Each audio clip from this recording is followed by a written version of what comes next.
here's a few observations I've made lately. Number one, the world needs hope. That's a pretty basic statement. Number two, our community needs good news. Number three, people need to be loved.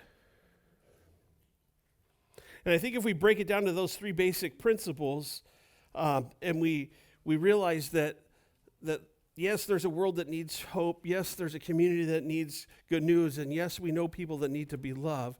We need to ask ourselves, what does that look like? What does that hope look like? What does that good news look like? What does love look like? Because we will be the conduits that gets that hope, that good news, and that love to the people who need it. Warren Wiersbe says, ministry takes place when human needs are met by divine resources through loving channels. And you and I are those loving channels, and God has asked us to bring the hope, the good news, and love to a lost and dying world.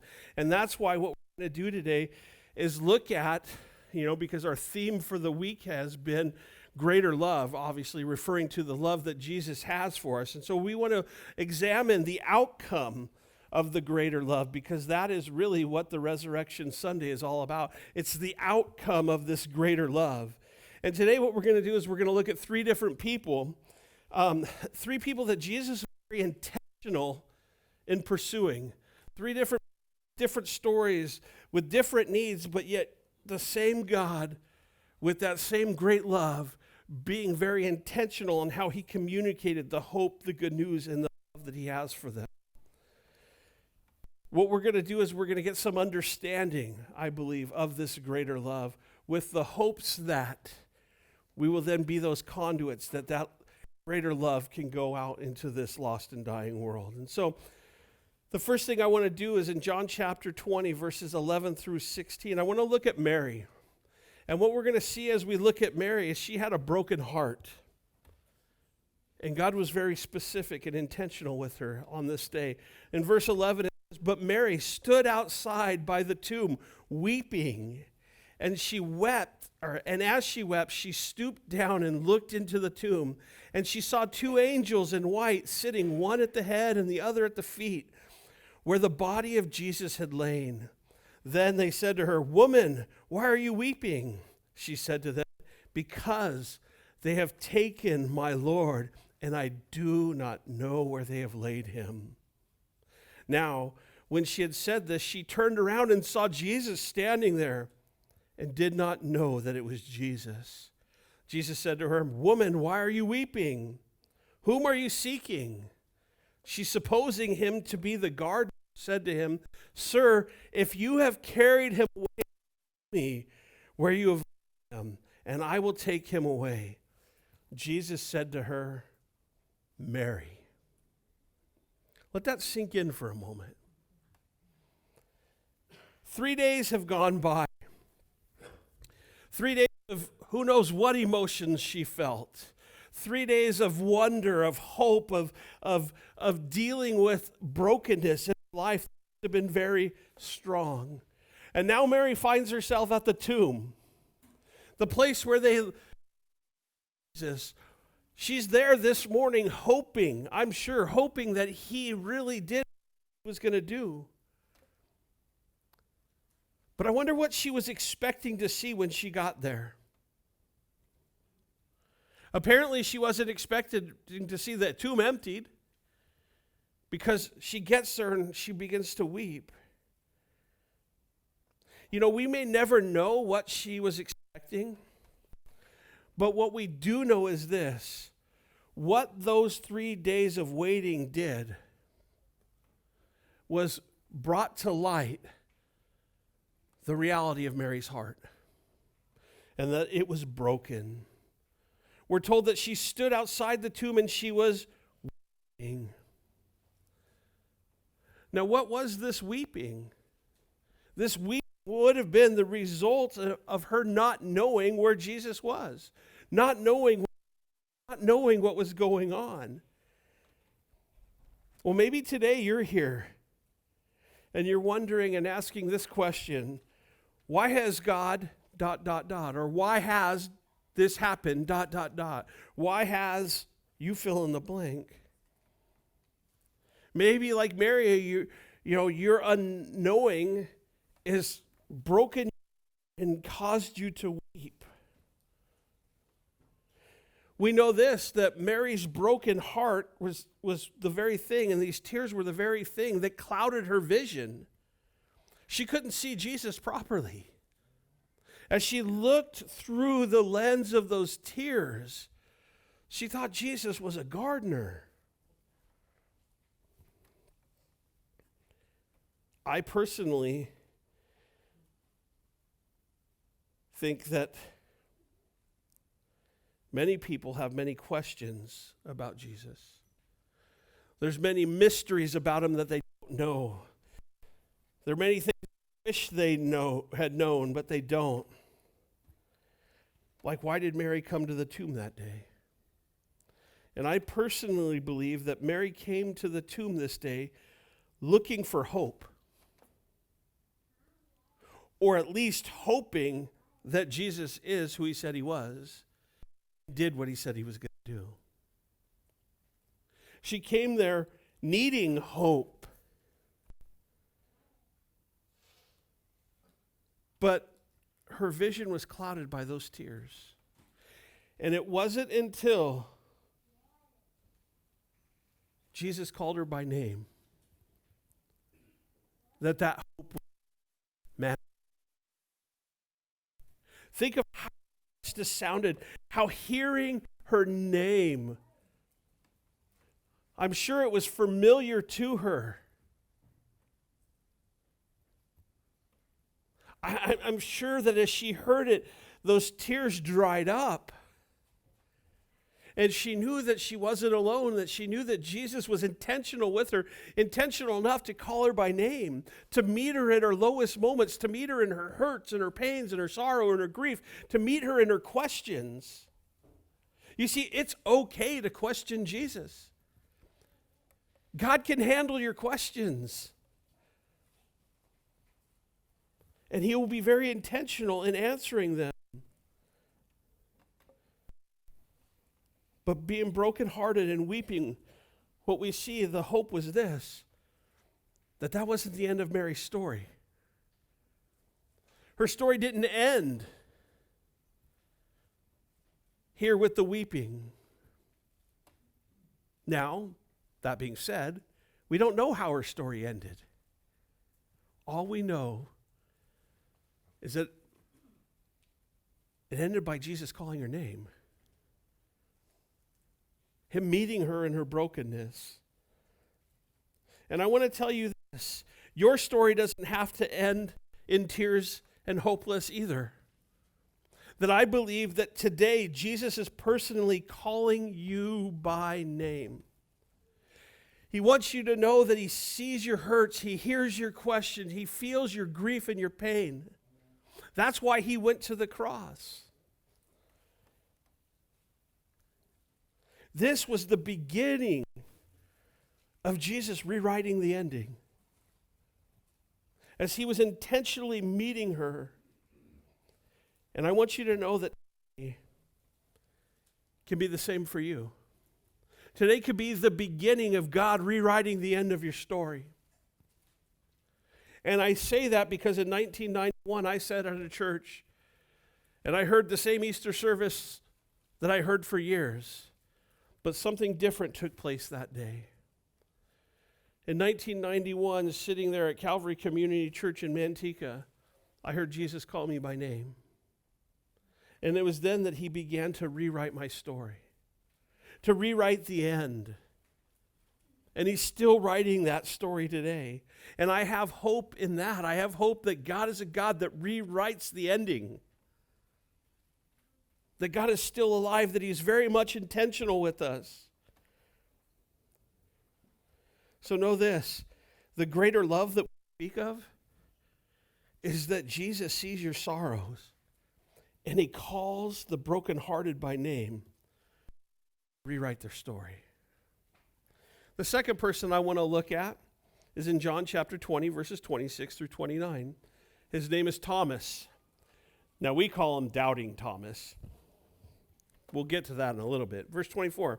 Now, Thomas, called the twin, one of the 12, was not with them when Jesus came. And the other disciples therefore said to him, "We have seen the Lord." So he said to them, "Unless I see in his hands the prints of the nails, and put my finger into the prints of his nails, and put my hand into his side, I will not believe." And after 8 days, his disciples were again inside, and Thomas with them. Jesus came, the doors being shut, and stood in the midst and said, "Peace to you." Then he said to Thomas, "Reach your finger here and look at my hands, and reach your hand here and put it into my side.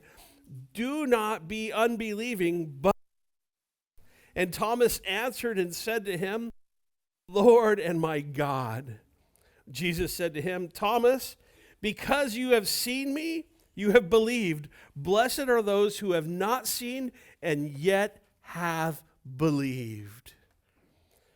First, again, Jesus never referred to Thomas as Doubting Thomas.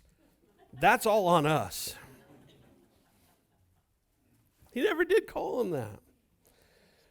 But Thomas, you can't blame what he says.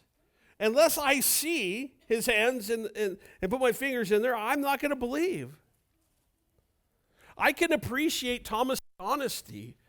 I love his honesty, actually. He had the courage enough to be honest, not just with himself, but everybody else. You guys have seen it, but unless I see it, I'm not going to believe. I don't believe you, is what he's saying. I wonder why he said that. And I started thinking to myself, you know what? These guys were always in competition with who's the greatest. He didn't trust them. I really believe he didn't trust them. But that's, again, another side note. What I do know is that Thomas, at this point in his life, was being honest about his struggles. He said, "I'm struggling with what I hear. I want to believe it, but unless I see it, I can't believe." I wonder if maybe he wasn't kicking himself for not being there in the room with the other guys. You can't blame him for his thoughts. But we're told in verse 26, it's interesting, he says, after 8 days. Why 8 days? Well, the number 8 is the number for new beginnings. So after 8 days, God was about to do something new in Thomas's life. This man who once doubted, God says, "I'm going to do something new. I'm going to do something intentional for you, Thomas." We're told that in 8 days, he just showed up. The doors were shut. Jesus honored Thomas's feelings and did what? He presented himself to Thomas. He said, "Here, touch. Let me be what you need. Let me help your unbelief." But before, his first words were, "Peace be with you." I've always thought, well, that's kind of peculiar. But then if you think about it, if we locked everything up in this building and you knew nobody could get in here, and all of a sudden somebody just showed up, I think you might freak out.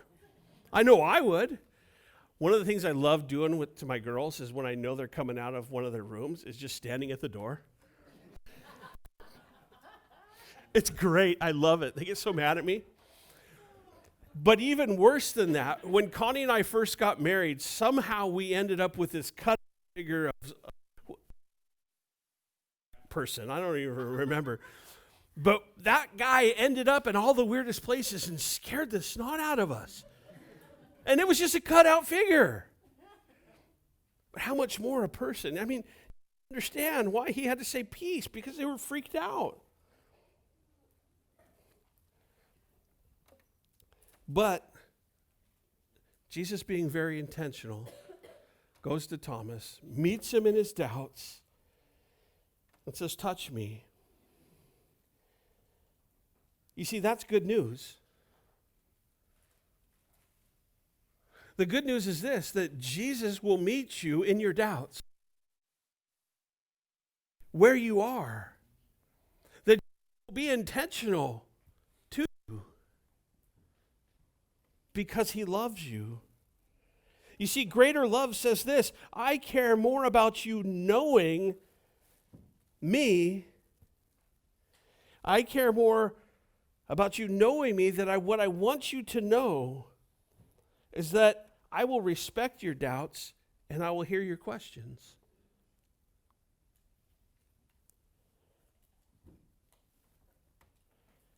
Greater love says I'm willing to go to great lengths to meet you in your doubts. And so the good news is this, that Jesus' greater love is he hears your doubts and he's willing to meet you in the middle of them, offering you peace. Peace came for Thomas when Jesus was intentional, and that's how peace comes to the people around us today. The third person I want to look at, he's because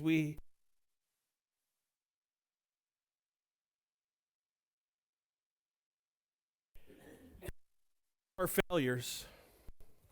In chapter 21 of John, verses 1 through 3, and then 15 through 19, we see this. The first three verses, it says, after these things, Jesus showed himself again to the disciples at the Sea of Tiberias. And in this way, he showed himself. Simon Peter, Thomas, called the twin, Nathanael of Canaan in Galilee, and the sons of Zebedee and two others of his disciples were together. Simon says to them, I'm going fishing. I gotta love it. We know prior to this what has happened. Peter has just denied Christ 3 times. We know that Jesus and Peter, on the third time that he denied him, had that eye-to-eye contact. Peter swore that he would never, reject him, that he would die for him. And all of a sudden, in the midst of Peter's failures, Jesus makes eye contact, almost as if to rub it in. But that's not the case. I don't believe it was a stare of rubbing it in, but a stare from a broken heart. This is Peter, I love you, and I'm going to pursue you. Know that. So Peter says, I'm going fishing. Why would he say that? Well, we know this. What was Peter before he was a disciple? A fisherman. Not a good one. He never caught any fish. But he was a fisherman nonetheless. So for Peter to say, I'm going fishing, in light of his circumstances, what he is saying is this, I have blown it so bad that God can't love me, God can't use me, I have failed him, so I am now going back to the old way of life. I'm throwing in the towel and I'm picking up the net. This all took place because he denied Christ around a campfire. And I think it's very important to note that. Peter, like many of us, talked a good game, but when the heat of the fire was upon him, he cracked. He couldn't handle the heat. I'm sure at this point Peter was wondering, would Jesus ever be willing to love me again? So back to the old life he went. Verse 15. So when they had eaten breakfast, Jesus said to Simon Peter, Simon, son of Jonah, do you love me more than these? Question, what are the these? I think it was the fish or the disciples or both. That's what I think. It could have been either one. Do you love me more than these? Do you love me more than the old way of life? Do you love me more than these guys here? He said, yes, Lord, you know that I love you. He said to him, feed my lambs. He said to him again a second time, Simon, son of Jonah, do you love me? He said to him, yes, Lord, you know that I love you. He said to him, tend my sheep. He said to him the third time, Simon, son of Jonah, do you love me? Peter was grieved because he had said to him a third time, do you love me? And he said to him, Lord, you know all things. You know that I love you. Jesus said to him, feed my sheep. Most assuredly, I say to you, when you were younger, you girded yourself and walked where you wished. But when you are old, you will stretch out your hand and another will gird you and carry you where you do not wish. This he spoke, signifying by what death he would glorify God. And when he spoke this, he said to him, follow me. A couple things to note. In between verses 3 and 15, we're told that Jesus was there by a fire. We know that he was making breakfast. And so when Jesus called to the disciples, he called to them from this fire. Again, very intentional. He was very intentional how he was meeting Peter during his failures. He did it by a fire. Why? Because it was by a fire that Peter denied him. It's by that fire that Jesus messed up to the point where he felt like Jesus was done with him, to where he felt like he had to go back to the old way of life. Why 3 times did he ask Peter, do you love me? 3 times Peter denied him. Again, being very intentional.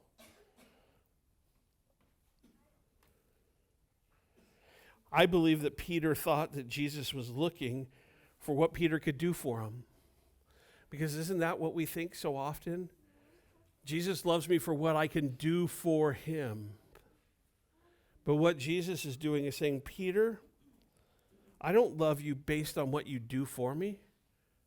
I love you for who you are. I see beyond what you feel like you can do for me. I see beyond your failures. I see beyond those, and I see a man whom I love deeply. I would encourage you to study the 3 different types of the word love that are used here, because it's a fascinating word study. We don't have time to look at it this morning, but it's super fascinating to hear what Jesus says to him and how Peter responds. But Jesus was looking for Peter not to prove his love, but to respond to the love that Jesus had for him by simply partnering with Jesus in what Jesus was already doing.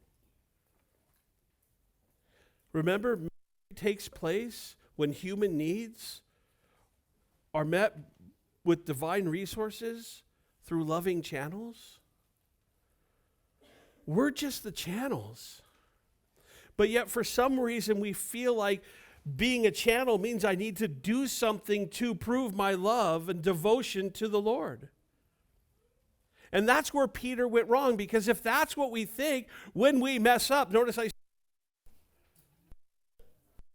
we're then going to throw in the towel and pick up the net. We're going to go back to the old way of life. We're going to give up because we think, well, I messed up and my sin must be the only sin that Jesus can't forgive. And yet, Jesus is intentional. He pursues us with his love. He meets us in those places of our failures, and he redeems them. And I know that there's many people today who are wondering how Jesus could ever love them again. If you want to look at some scary statistics, look at just the rate of people that are leaving the church that have once been faithful.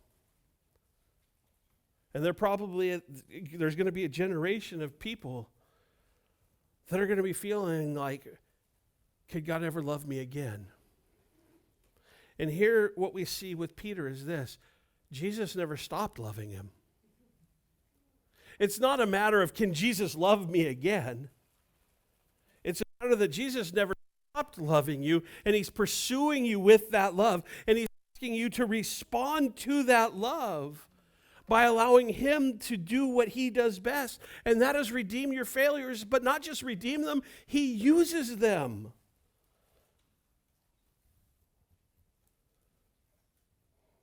There's a group of people out there that feel like their actions have caused them to be damaged goods. And there's a whole generation that is hoping that the love that Jesus offers is going to be different than that love that they are settling for. Because there's a lot of people just settling for love.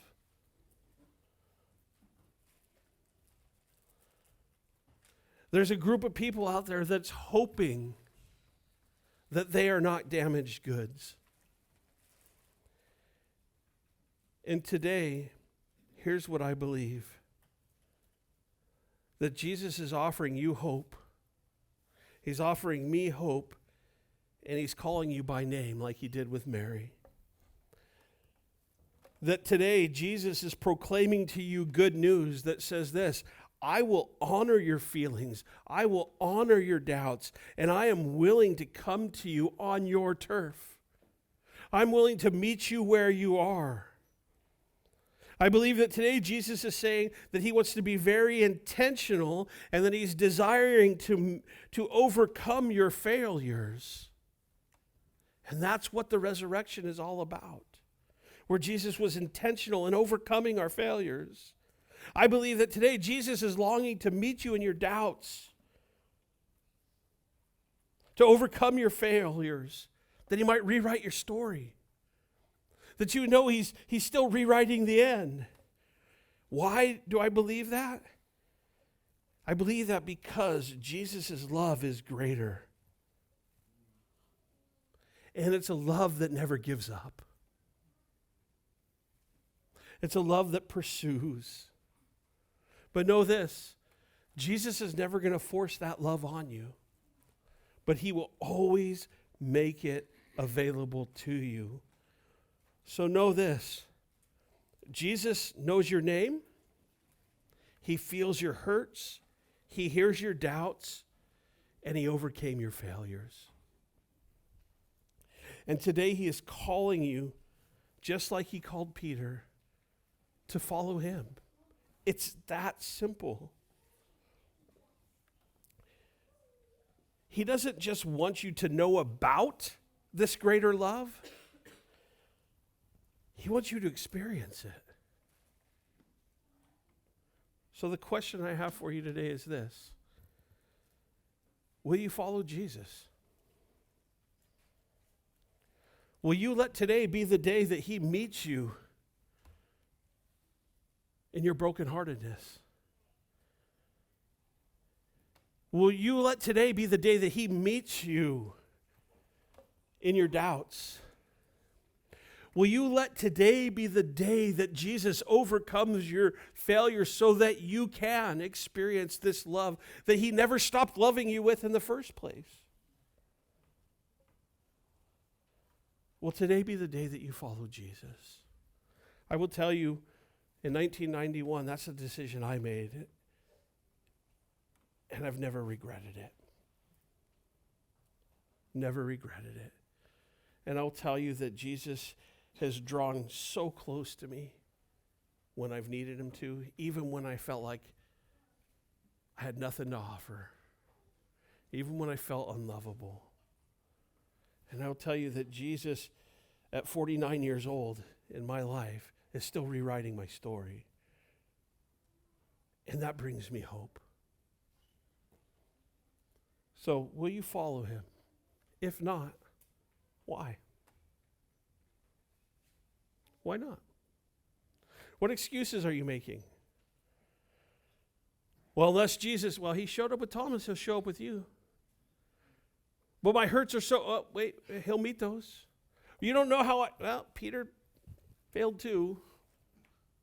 What excuse are you going to make? Jesus will use those to show you that he loves you. So today, if there's anybody here that hasn't put their faith in Jesus Christ, if there's anybody here that hasn't said, you know what, Jesus, thank you for meeting me. Thank you for being intentional. Today, I want to put my faith in you. Today, I want to do more than just know about your greater love. I want to experience it. The Bible says this is how you do that. You confess with your mouth that Jesus is the Lord, and you believe in your heart that God raised him from the dead. And then the Bible says you're saved. It's that simple.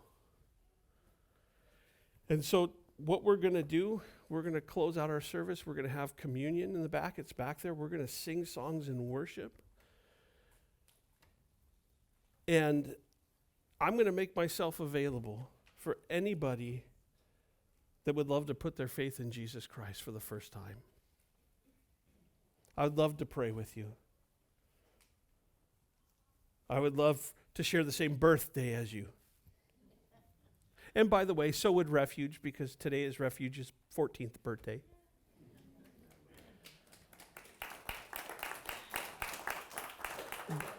But today's the day. Don't leave here